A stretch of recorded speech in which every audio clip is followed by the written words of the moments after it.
beautiful sunny day in Munich, and it's really exciting. So, hi everybody. This is Carsten Voges, and you're watching or listening to the Lean 42 Live at LinkedIn. We at Lean 42, we are CIO advisors in Europe and North America, and we are hosting the Lean Leader Summit next week, July 4th, in Munich. And one of our keynote speakers is Melanie Fichtner from BayWa. She's a CIO there, but I'm very excited to have you with us next week, but also here with us today. Can you give us a little bit of an introduction, Melanie? Yes, sure. Thank you very much, Carsten, and a very warm welcome to everyone. So, my name is Melanie Fichtner.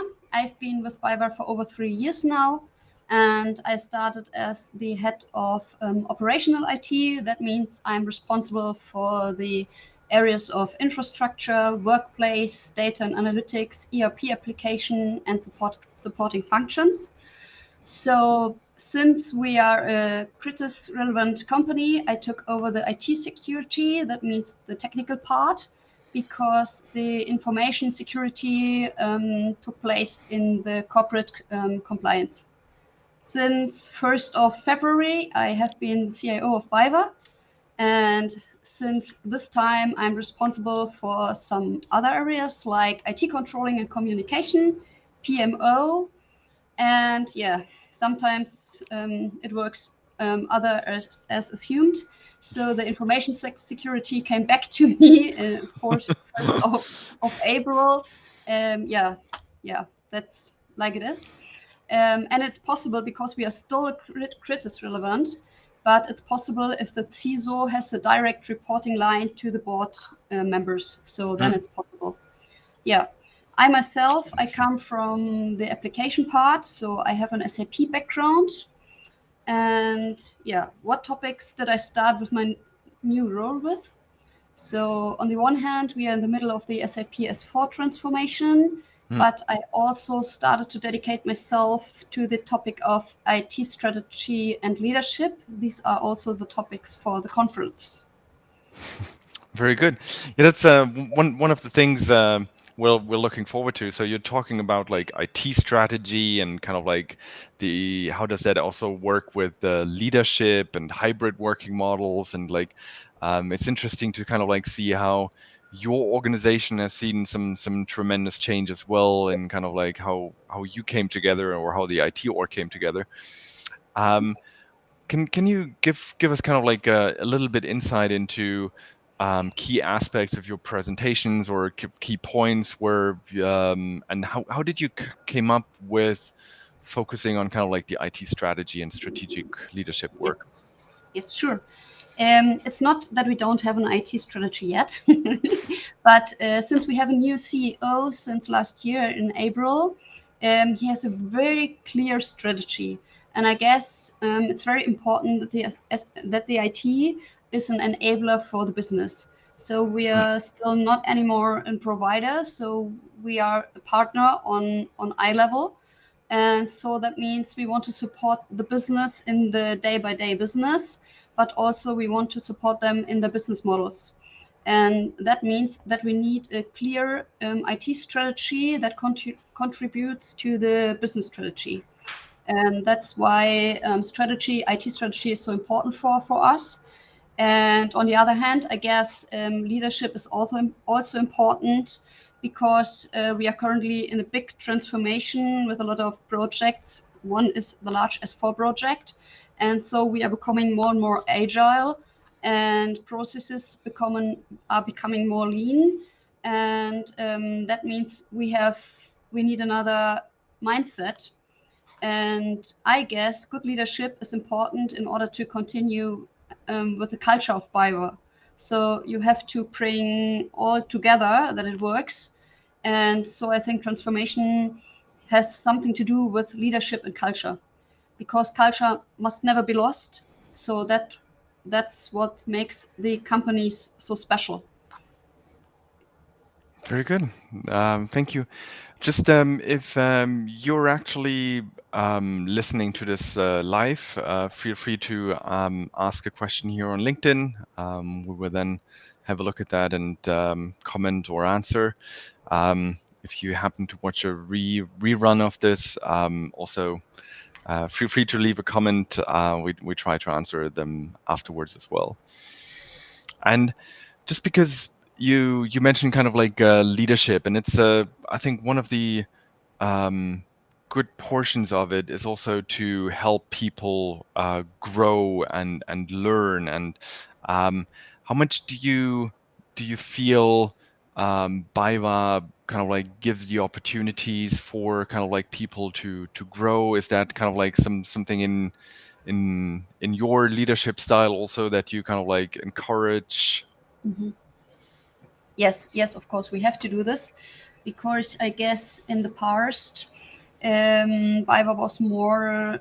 It wasn't really a leadership. It was from the top to the bottom, and I guess it's right now it's more important to have a leadership from the middle.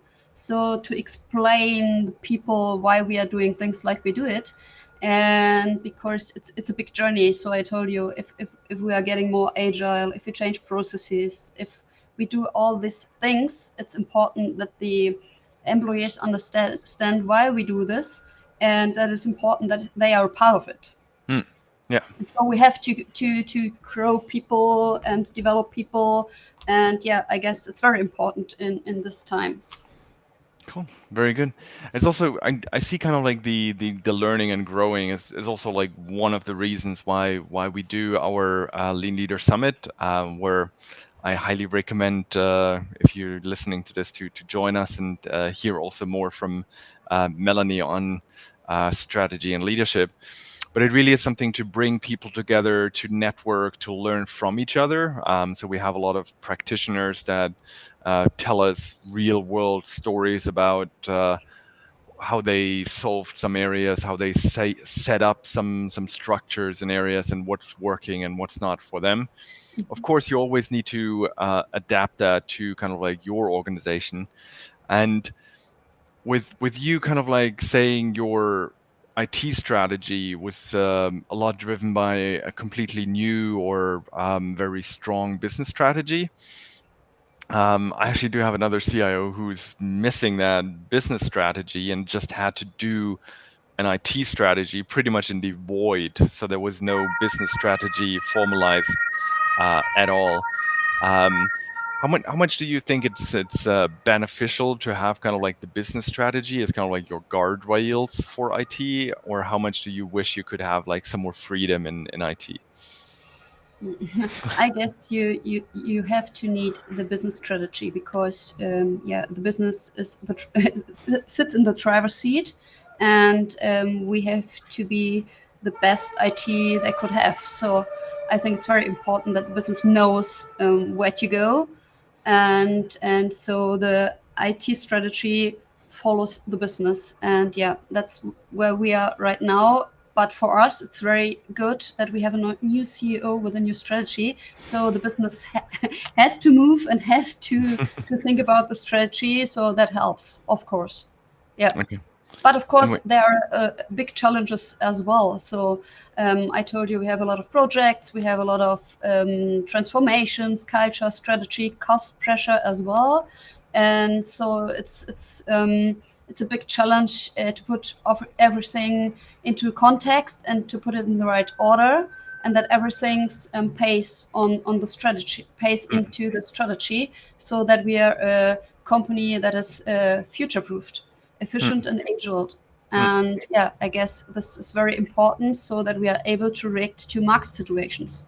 mm, And yeah, and on the other hand, so I told you I'm responsible for the complete IT. That means in the age of digitalization, also cloud and all the stuff, the mm, companies are getting more and more open, and everything is decentralized. And in terms of security and operation, IT and support, it's definitely a big challenge. So mm, that you're secure and all everything is working, the processes are working, the infrastructure is working, and yeah, I guess this is a very big challenge nowadays.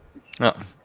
And it's a operational day-to-day challenge that you're facing there. Yes, So, definitely. Yes, definitely. um, coming back to kind of like the strategy work, how many were you able to influence, or were you asked when kind of like the business formulated their strategy? Was there kind of like IT involved in that, or is it kind of like purely with the business perspective, and then you kind of like had to deduct your insights and your yeah, where to Yeah, go from that? yeah. Maybe a step backwards. Last year we did an IT benchmark that helps because all the time the business said, "Oh, IT is very expensive. Maybe we have some cost issues and the pressure is high." So we did an IT benchmark last year that was very important for us. Therefore, we found out that it's very necessary to have an IT strategy that contributes to the business strategy.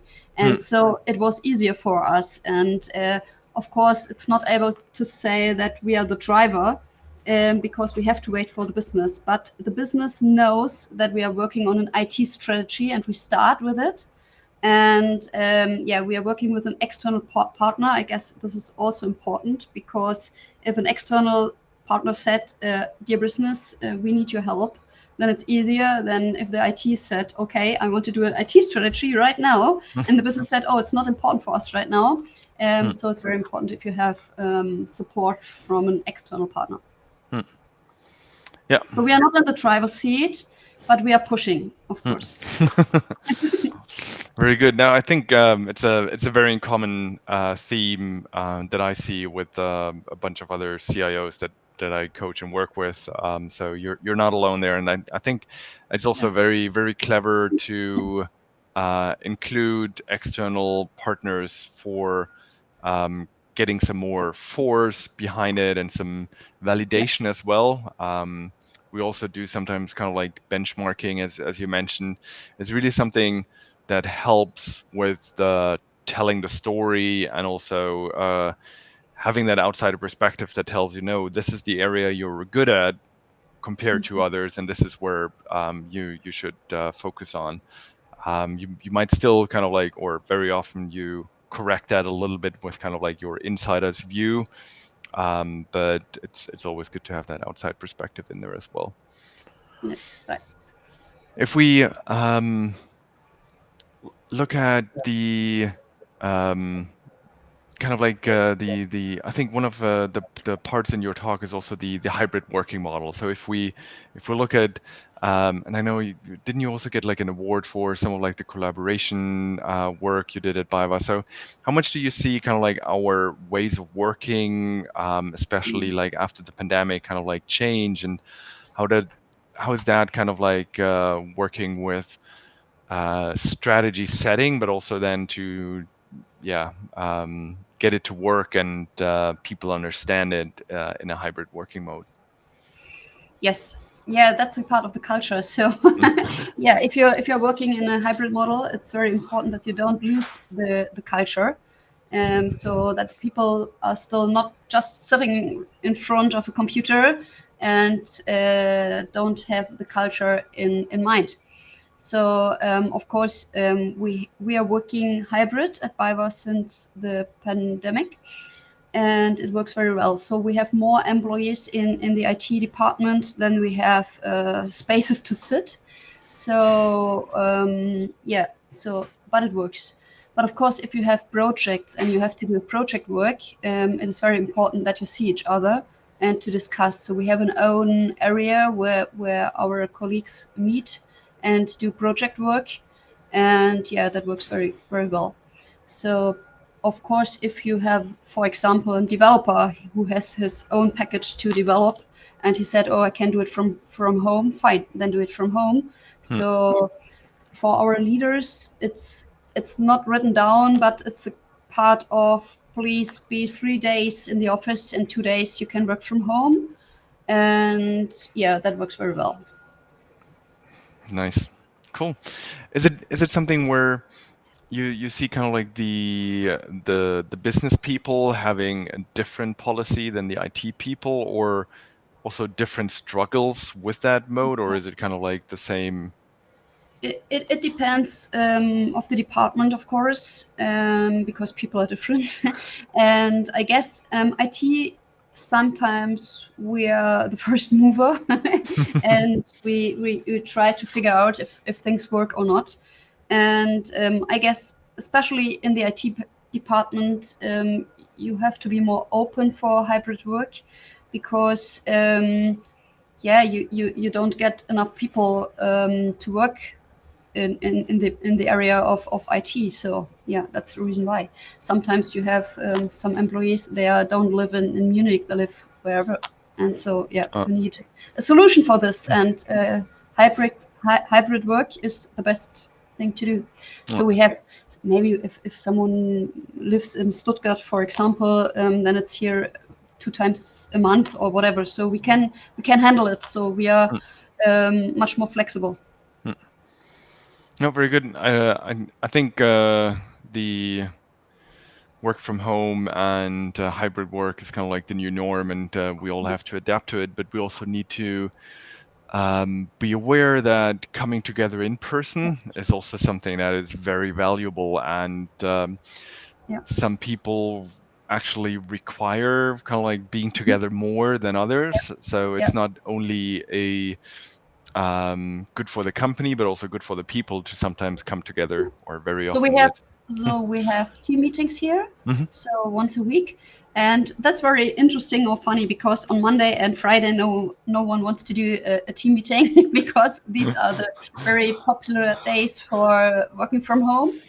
But yeah, I told them, okay, you can do it like you want, but Monday and Friday is also working day, so please be aware and look that you have your team meetings whenever it's possible. Maybe you have to talk to each other one week. This team has a team meeting on Monday, maybe another team the week after it, and yeah, but you have to handle it, but it's possible. So but of course the people, they want to see each other because talking personally, it's completely different just sitting in front of a computer and have teams meetings the whole Mm. day. No, no, totally understand. So we are almost coming up at the end here. I just want to kind of like give a quick notice also that if you like this or want to see kind of like from some other speakers, some from past conferences even, we have talks available in our Lean Academy. Because we really think that learning and growing is something that is dear to our heart, and where we think we should all focus on building a bigger capacity in our industry and learning and growing. And that's why I'm like also very excited to have you next week at one of our keynote speakers Yeah. right in the morning. So if you do not have a ticket yet, we're almost at capacity. I think we have like 10% left for tickets. So 135 already signed up. So good crowd. And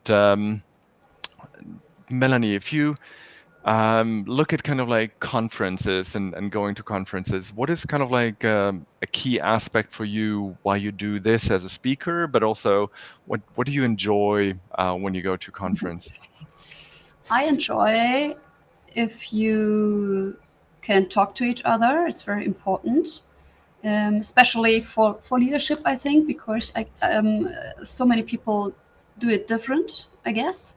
And I think the time is changing, and so it's very important to be in contact and to discuss and to network and all the stuff. And I why I'm a speaker? It's because I think maybe I'm new in this role, and I guess maybe I have some ideas and I want to share it with others. And I guess a lot of other companies have the same issues or the same topics, or a lot of them are in a transformation model, whatever it means, if it's SAP or other parts. And culture is important, and yeah, also strategy and leadership. That's why I want to show my topics and my ideas, and maybe I will find some others, they have the same issues Uh, or topics or ideas or whatever. uh, Solutions, I don't know. Right. Get some feedback on yours, but also see how it's working, or show others what they could learn. I love it. So I know you're time pressed. So thank you so much, Melanie, for your time today. It was a pleasure to talk to you, and have some insights already shared here today. And looking forward to see you next week in Munich at our conference. Thank you very much. Have a good one. Bye bye.